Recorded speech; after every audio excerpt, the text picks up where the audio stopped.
seja bem-vindo ao Café Literário de hoje. Esta edição que é dedicada aos mais pequeninos.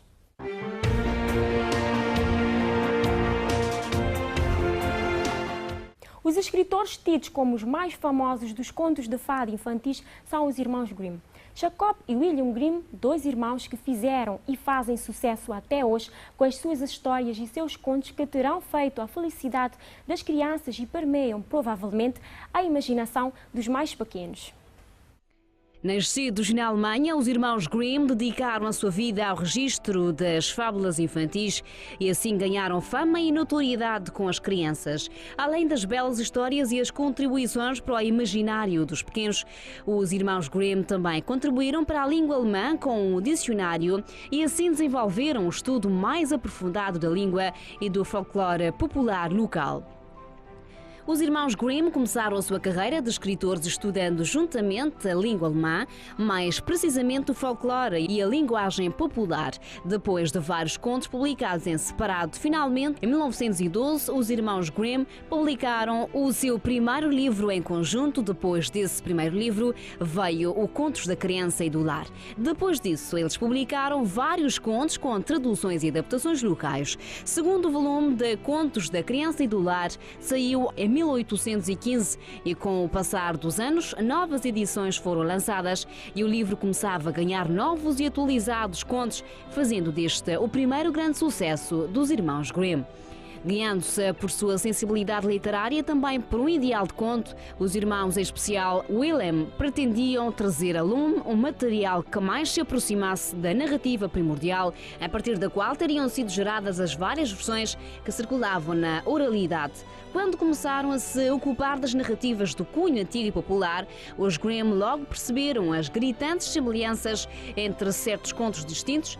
A exemplo de rejeitando alterações profundas e arbitrárias, os Grimm realizaram diversas mudanças, expandiram o tamanho de descrições, buscando torná-las mais vividas e cativantes, substituíram o discurso indireto fala do narrador pelo direto fala de personagens, reduziram as orações subordinadas, simplificando assim os períodos que antes estavam longos demais, subtraíram repetições inúteis e expressões desajeitadas, adaptaram a expressão em dialeto, passando-a para o alemão padrão. Essa atuação sistemática sobre a forma dos contos resultou em uma antologia dotada de um estilo bastante uniforme e coerente, que hoje em dia faz dos contos um verdadeiro modelo de que seria um típico conto de fadas. As maiores e melhores obras dos irmãos Grimm são resumidas em contos para crianças, lendas e um dicionário alemão. Os contos para as crianças, na verdade, eram contos destinados aos adultos. O que aconteceu durante os anos é que eles foram adaptados para os pequenos.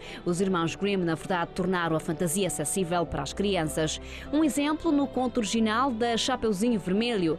A avó da menina acabava sendo devorada pelo lobo, mas os irmãos Grimm transformaram essa versão trágica. É uma mais bela e agradável para as crianças. Entre os contos mais famosos dos irmãos Grimm estão vários conhecidos do mundo todo, como a Cinderela, a Branca de Neve, João e Maria, o Ganso de Ouro e as Aventuras do Irmão Folgazão. Entre os outros, muito da sua infância e da infância das crianças foram premiadas e ilustradas pelos contos dos irmãos Grimm.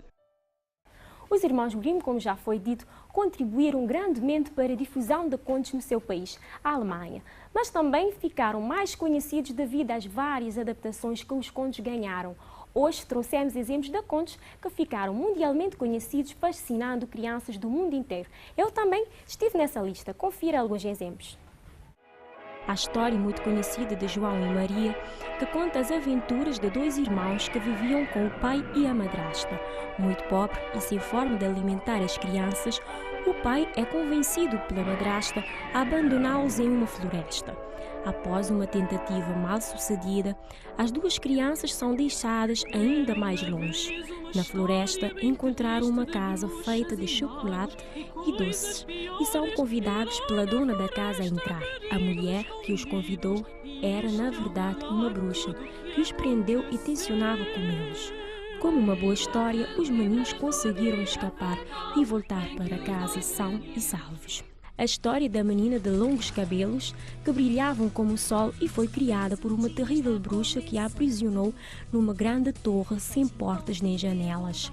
A bruxa que conseguiu a menina ainda bebê não queria que ela vivesse ou convivesse com mais ninguém. Entretanto, num belo dia, um príncipe que por ali passava ouviu a voz de Rapunzel e ficou apaixonado. Descobriu que a bruxa só tinha acesso à torre quando a jovem lançava o cabelo. Ficou à espreita e lá conseguiu entrar e conhecer a sua amada.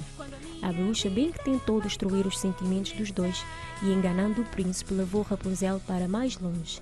Mas os dois reencontram-se e vivem felizes para sempre. Outra história muito conhecida é a da Cinderela, uma jovem que vê a sua sorte mudada quando a mãe morre e o pai casa-se novamente. Obrigada a tornar-se uma criada, é constantemente maltratada pela madrasta e pelas suas duas filhas, até que um dia conhece a fada madrinha que a transforma na mais bela jovem. Para que ela pudesse participar no baile, estava sendo feito no castelo para o príncipe encontrar uma esposa. Cinderela assim consegue ir e o sentimento mútuo cresce em torno deles. Alertada de que não podia permanecer lá por toda a noite, foge e deixa cair o sapato de cristal. O príncipe ordena então que se encontre a dona do sapatinho, pois com ela haveria de se casar. A madrasta bem que tentou que as filhas se tornassem donas do sapato, mas nada conseguiu. O sapato serviu apenas em Cinderela, e assim como toda a história de fadas, casaram e foram felizes para sempre. Outra história muito bem conhecida é a história de Branca de Neve e os Sete Anões. Essa história da menina branca como a neve, de cabelos negros como a noite, de lábios vermelhos como o sangue, era muito, muito bela. Ela vivia com a madrasta e era fonte constante de inveja por parte da mesma, que não suportava que ninguém fosse mais bela do que ela. Tinha um espelho que lhe falava toda a verdade. Um belo dia, após questioná-la com a frase "Espelho meu, existe alguém mais bela do que eu?" e desse-lhe ter revelado que Branca de Neve era a mais bela, ruída de inveja, ordena que um caçador mate a jovem. Entretanto, no último momento, o caçador encheu-se de compaixão e pediu a Branca de Neve que fugisse para bem longe. O lenhador levou um coração de um animal como forma de convencer a madrasta. Branca de Neve foge para o meio da floresta e lá que encontra uma casa habitada por 7 anões, que passam a ser os seus amigos. No entanto, a rainha vai atrás dela e quando se pensava que a jovem estava morta, aparece o príncipe, que a beija e ela acorda, e viveu feliz para sempre com o seu príncipe.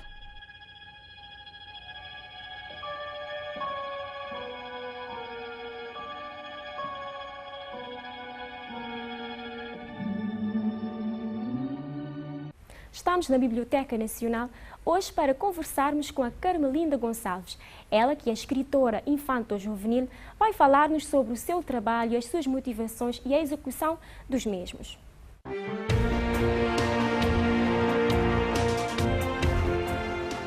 Olá, Carmelinda. Olá.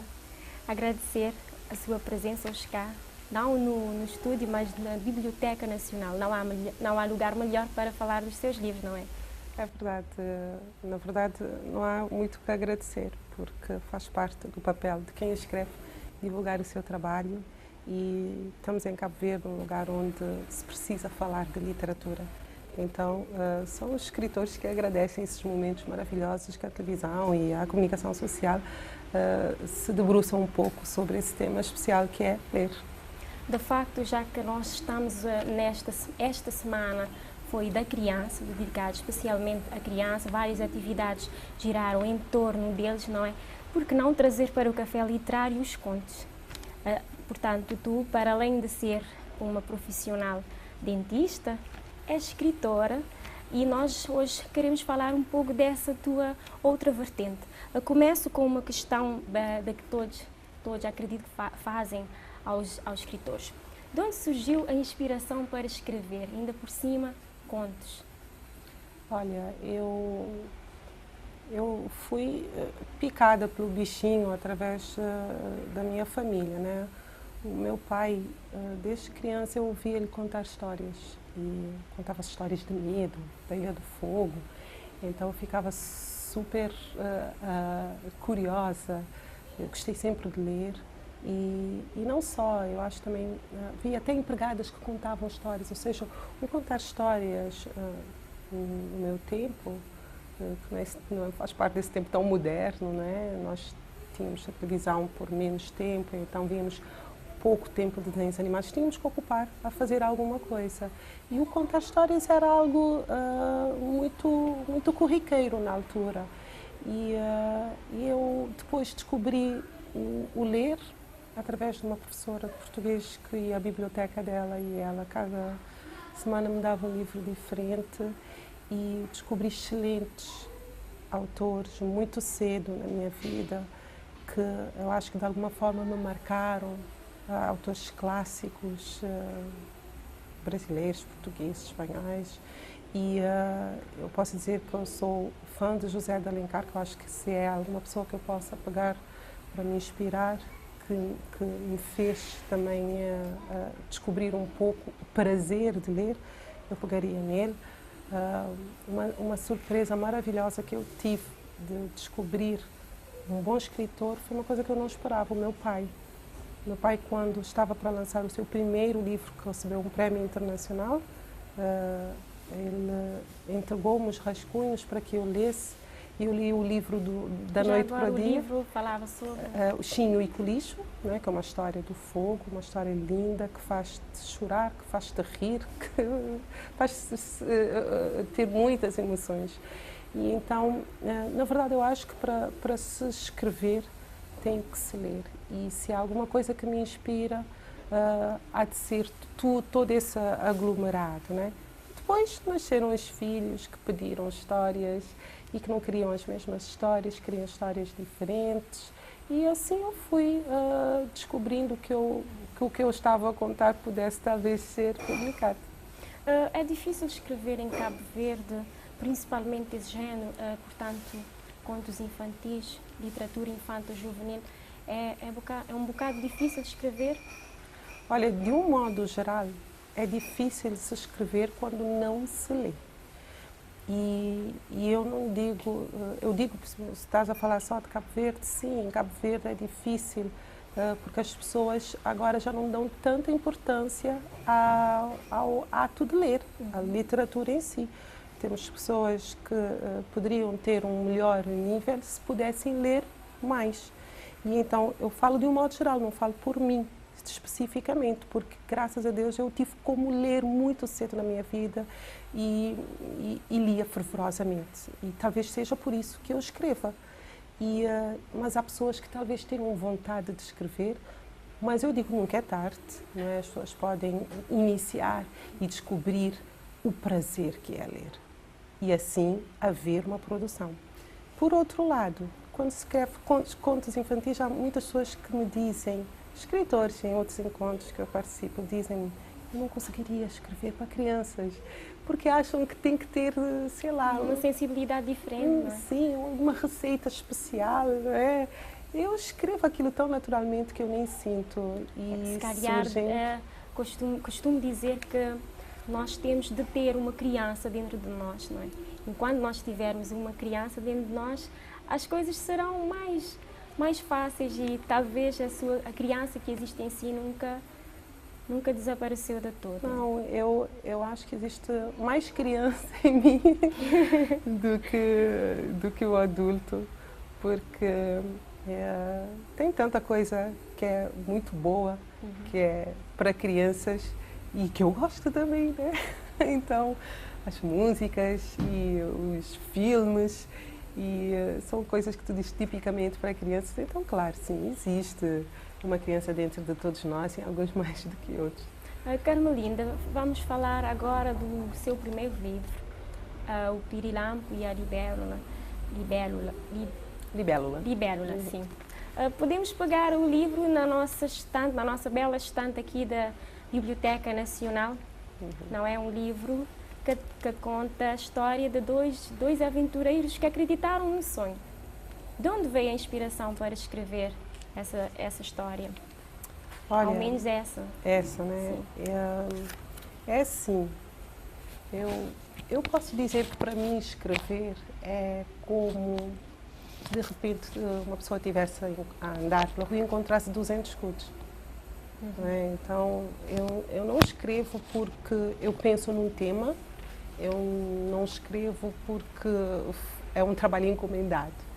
Eu escrevo por pura inspiração. Eu estou na casa de banho a pentear-me e sai-me uma história. Eu acordo logo cedo com uma história já, que eu sonhei com ela, ou estou a falar com meu filho sobre algum assunto e relaciono aquilo e digo, epá, isso até dá uma história. E é como se uma pessoa andasse e encontrasse 200 escudos no chão. Então, para mim, é uma inspiração que vem, que eu acredito que é alguma mensagem de Deus para nós e que, de alguma forma, chega para as crianças como histórias, não é? E eu acredito que não tem também nenhuma receita especial, porque quando a pessoa tem o dom, ela simplesmente faz aquilo sem nem perceber. Então, fala-nos, conta para as crianças lá de casa do que se trata o seu primeiro livro. Uhum. O Pirilampo e a Libélula é a história de dois insetos, né? Só que são dois insetos que são dois insetos teimosos. E eles queriam... um deles, que é o pirilampo é aquele que tem um brilho, à noite se vê a brilhar, não é? E ele pensava que o que existia no céu à noite e que brilhava eram muitos pirilampos. E ele convenceu a libélula a irem para este lugar onde existiam os nobres pirilampos, não é? E não quiseram dar ouvidos a ninguém e partiram por uma viagem difícil tentando chegar no impossível.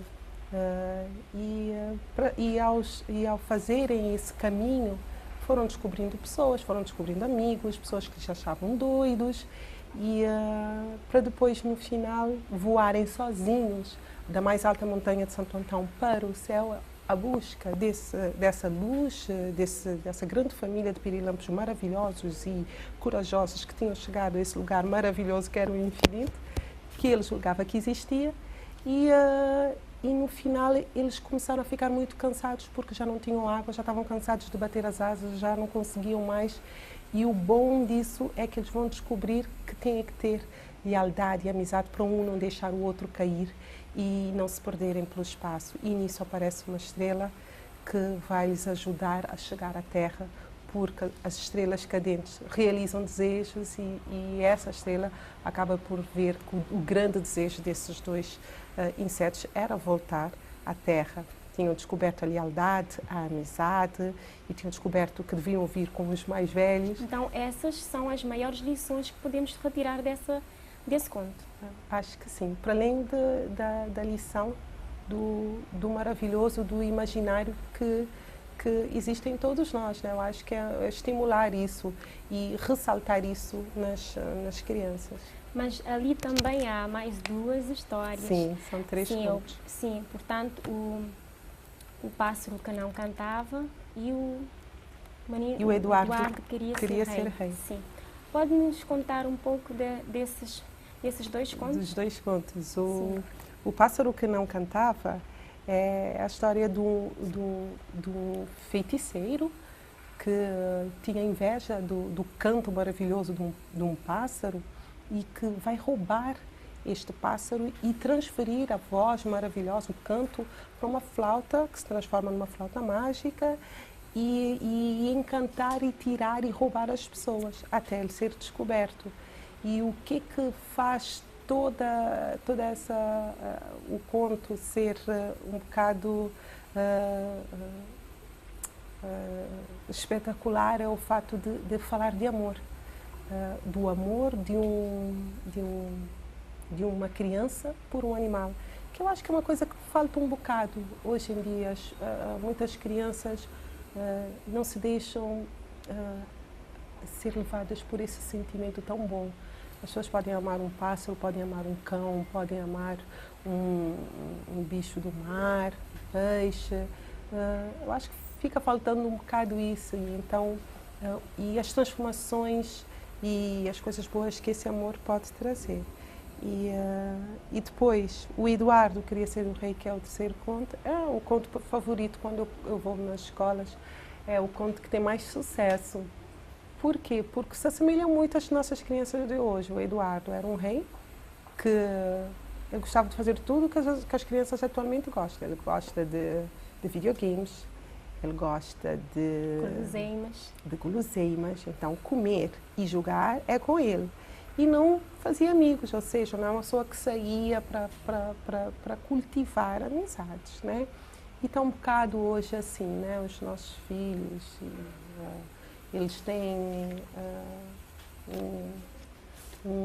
têm tudo à mão, as tecnologias, os jogos, a internet, e talvez já não cultivem de uma forma tão boa como nós cultivamos. Sim, né? de brincar na rua, de conviver diferente, sem interagir com as tecnologias. Mas nós trouxemos, portanto, os outros três, não é?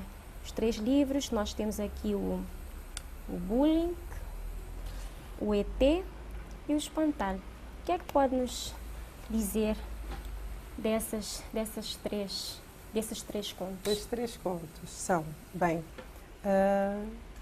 o Espantalho e o ET foram livros lançados no ano passado, não é? São todos escritos de abrigo do Acordo Ortográfico, que é uma coisa um bocado polêmica, né? Mas, enfim, eu vou me adaptando às mudanças. E, bom, o Espantalho é uma história que deixa uma mensagem de que nós sonhamos, e é bom que sonhemos, mas nós não devemos ficar frustrados se todos os nossos sonhos não acontecerem. E então esse espantalho, ele acaba por querer ter uma vida diferente daquela que ele tinha, e ele acaba conseguindo muita coisa, só que ele não consegue tudo, não é? Porque na realidade na nossa vida nós temos que ser um bocadinho pragmáticos. Nós não conseguimos tudo o que nós sonhamos, né? Nós sonhamos tanta coisa boa para nós, para os nossos filhos, para as pessoas que nos são próximas, até para o nosso país, né? E nós não conseguimos, mas temos que saber lidar com o não conseguir. Eu acho que é basicamente essa que é a história do espantalho. E o ET é uma história de mistério, né? Eu adoro mistério. E eu sempre fui fascinada pelo universo e pelos ETs, claro, né? Então, essa história do ET passa-se em São Vicente, no Carnaval. É uma homenagem que eu faço à minha ilha. E a minha irmã, que ela é a capa do livro, ela foi rainha do Carnaval neste ano que saiu o livro. E conta a história de um extraterrestre que era encantado com o nosso planeta e que queria descer, mas lhe diziam que ele não podia de jeito nenhum descer ao planeta Terra, porque aqui há seres desumanos. Foi uma frase que me chamou a atenção. O ET disse que os humanos não são humanos, não são tão... chamou-me a atenção esse facto. Nós estamos a constatar que o homem está a enverdar cada vez mais pelo caminho da guerra, do terrorismo. É importante trazer esses temas, esses assuntos, para chamar também a atenção das crianças, para que possamos também ter mais esperança, não é? Porque as crianças, se elas começarem a ter um sentido de vida diferente, então acho que vão conseguir, com pequenas sementes, chegarem a algum porto melhor do que o que estamos atualmente, não é? E o ET traz isso. E depois, nesse livro também, eu faço algum destaque, eu brinco um bocado com a formação das palavras compostas. E, portanto, é um livro que tenta trazer uma mensagem boa, com imagens muito bonitas e reais, porque é um livro que tem como base São Vicente, portanto são imagens lindas dessa ilha. Sim, de facto, em todos os seus livros há um forte cunho da realidade cabo-verdiana. Essa também é uma forma de chamar a atenção para a nossa realidade, já que nós temos, as crianças podem eventualmente ter contacto com com livros, com contos que não espelham a realidade cabo-verdiana. Se repararmos no Pirilampo e a Libelo, há Topo de Coroa, em Santo Antão, o ET, tem a questão, tem São Vicente como pano de fundo. Foi uma forma de reivindicar também Cabo Verde? Olha, quando eu era criança, não havia livros que eu pudesse consultar que me fizessem ver o meu país. E, aliás, ainda hoje, quando eu vou para as escolas e falo sobre, por exemplo, o ET, eu já estive numa escola em que mostrei essa imagem de São Vicente e as crianças não sabiam onde é que era. Então, vem um lugar maravilhoso, pensam que nem sequer é no país delas. Eu acho que nós temos que conhecer o nosso país, a nossa fauna, a nossa flora, para conhecermos a nossa realidade, conhecermos os nossos escritores e lermos um pouco o que é nosso, porque isso a mim me faltou, não é? Então, as referências que eu tive eram outras, mas eu acho que hoje em dia já as crianças podem ter uma boa referência. Olha, essa história aqui, ela passa-se na Rua de Lisboa, então tem o Palácio ao fundo, é o lugar onde se passa o Carnaval, e o livro, ele vem um presente muito bom, que é o nosso país, né? Como a música, a localização, os animais, a moeda. Né? Já agora, quem ilustrou os seus livros, como é que foi feito a ilustração dos seus livros, se foi feito em Cabo Verde ou fora, se é difícil editar livros cá em Cabo Verde. Falemos um pouco do trabalho do trabalho pós, não é? Da pós-escrita dos Sim, contos. depois de escrever o livro, é por isso que há muita gente que ainda tem os livros no computador, não é? Porque escrever, para uns pode ser tão fácil como encontrar 200 escudos, mas trazê-lo ao público é um outro caminho. Porque para tu teres um trabalho de qualidade, para ser um trabalho bonito, vistoso, isso exige a outra parte, que é a parte da ilustração, não é? Que as crianças aqui ainda dão muita importância. E existe a parte da própria tiragem gráfica do material. E isso tudo tem custos, né? Os meus livros, em Cabo Verde, não encontrei, a não ser o primeiro livro. O Pirilampo e a Libélula foi feito por um cabo-verdiano aqui em Cabo Verde. E é um trabalho maravilhoso. Quando eu apresento esse livro, as pessoas perguntam se é feito mesmo em Cabo Verde. E depois eu tive que procurar outros ilustradores. E é assim que descobri 2 ilustradores que trabalharam o ET e o Espantalho. E, por fim, o Bullying, que é o livro que eu lancei agora, essa Semana da Criança, lancei no dia 1. O Bullying foi um trabalho de uma portuguesa, a Inês Massano, que fez todas as ilustrações e nem sequer cobrou, não é? Normalmente cobra-se muito por elas. E então vai-se conseguindo parcerias, porque, claro, em Cabo Verde nós não temos como ter acesso a ilustradores e que possam fazer um trabalho bom. Sim, já estamos quase no fim. Falemos então do livro que lançou esta semana que é tão especial para as crianças do mundo inteiro. E há crianças também que sofrem de bullying nas escolas, no seio da sociedade, seja porque são gordinhas, seja porque têm algum padrão que não se adequa ou que as pessoas creiam que não se adequa, portanto, à sociedade. Por que é que escolheu este tema? Teve alguma razão especial? Na verdade, quando eu escrevi a história do bullying, eu não sabia que eu estava escrevendo para querer abordar esse tema. Porque, como eu lhe disse, eu vou escrevendo, né? E o interessante, eu achei tão fantástico, é que muitas pessoas que já viram o livro e algumas que já tiveram a ocasião de ler, eu publiquei esse livro na Ilha da Boa Vista, com o apoio da Câmara Municipal do Centro de Artes e Cultura, e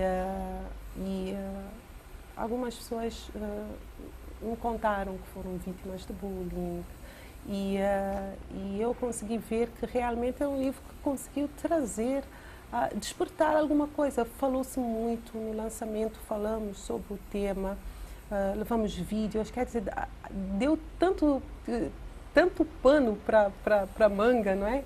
Ou seja, deu muita coisa para se conversar, para se fazer à volta dele. E uma escola na Boa Vista já requisitou uns tantos livros para poderem conversar sobre o tema. Eu achei maravilhoso, para mim foi um espanto. E o bullying, gente, o bullying é um livro de emoções, é um livro de sentimentos. Porque neste livro eu não falo concretamente o que este bonitinho, o hipopótamo, o que ele ouvia falar. Eu só digo que falavam mal dele. Porque eu não quis trazer, talvez tenha sido isso, aquela parte mais negativa do bullying, não é? Mas me focar em dentro da pessoa que é vítima do bullying. O que é que ela sente? E é importante ressaltar que no livro se percebe que é importante a criança ou o ser humano aceitar a forma como nasceu. E foi o caso do hipopótamo, que depois vê que afinal precisava aceitar-se para que pudesse comer, para que pudesse sobreviver. Carmelinda Gonçalves, já estamos no fim da nossa conversa. Tem alguma mensagem que gostaria de deixar para as crianças, para aqueles que têm algum conto escondido na gaveta, não é? Sim, que ainda não teve a coragem de trazer, ou para os editores, para as editoras nacionais, para que apostem também mais nas jovens que querem enveredar por esse caminho? Eu acho que é todo um conjunto, não é? Porque temos que pensar que a literatura infanto-juvenil não é uma literatura menor, porque se as pessoas hoje escrevem para adultos, esses adultos já leram e começa-se a ler com livros destes. Faço um apelo aos escritores que compareçam, os escritores para graúdos, que compareçam em lançamentos também de livros infanto-juvenis, porque é uma forma de nós mostrarmos um pouco mais de entre aspas, união na literatura, não é? Claro que as pessoas, para as editoras conhecerem, as pessoas têm que levar, têm que ter alguma coragem de o fazer. E fica este apelo especial às crianças em relação ao meu último trabalho, que vivam a diversidade, porque a diversidade, aceitar o outro do jeito como o outro é um ato de amor, não é? E que esse livro possa despertar estes sentimentos bons, porque as pessoas vão acabar por ver o que as pessoas sentem quando são injuriadas, quando são maltratadas, quando sofrem algum tipo de violência que caracteriza o bullying, e as escolas que me procurem se quiserem, se acharem que é interessante. Eu acho que é interessante, né? Porque eu estou disposta a ir para a escola a falarmos sobre esse tema ou sobre qualquer dos outros livros, porque eu acho que é uma coisa que falta e não fiquem acanhados, porque para mim é já sim. Se é para ir para as escolas, já vou logo dizendo, vou sim, a qualquer escola ou em qualquer ilha que as pessoas queiram, sim, porque a literatura ela tem que ser divulgada e as crianças elas têm que ler, porque uma criança que lê, ela tem 4 vezes mais vocabulário que uma criança que não lê. Sobre o bullying, 41% das crianças que são vítimas de bullying não contam que são vítimas de bullying. E mais de 50% das pessoas que praticam o bullying são pessoas que em casa não têm freios.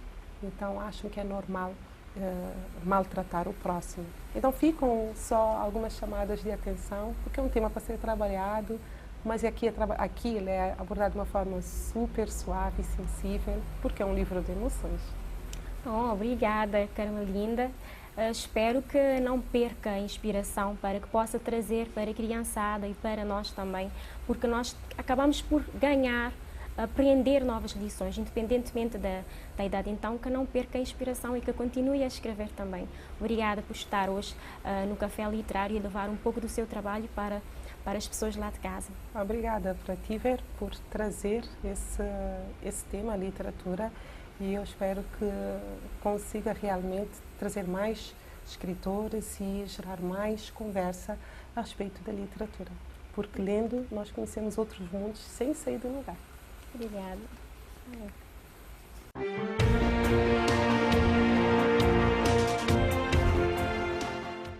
O programa de hoje chega ao fim. Antes de tudo, agradecer à biblioteca que nos cedeu o espaço. Obrigado por ter estado desse lado. Conto consigo na próxima edição. Até lá, fique bem!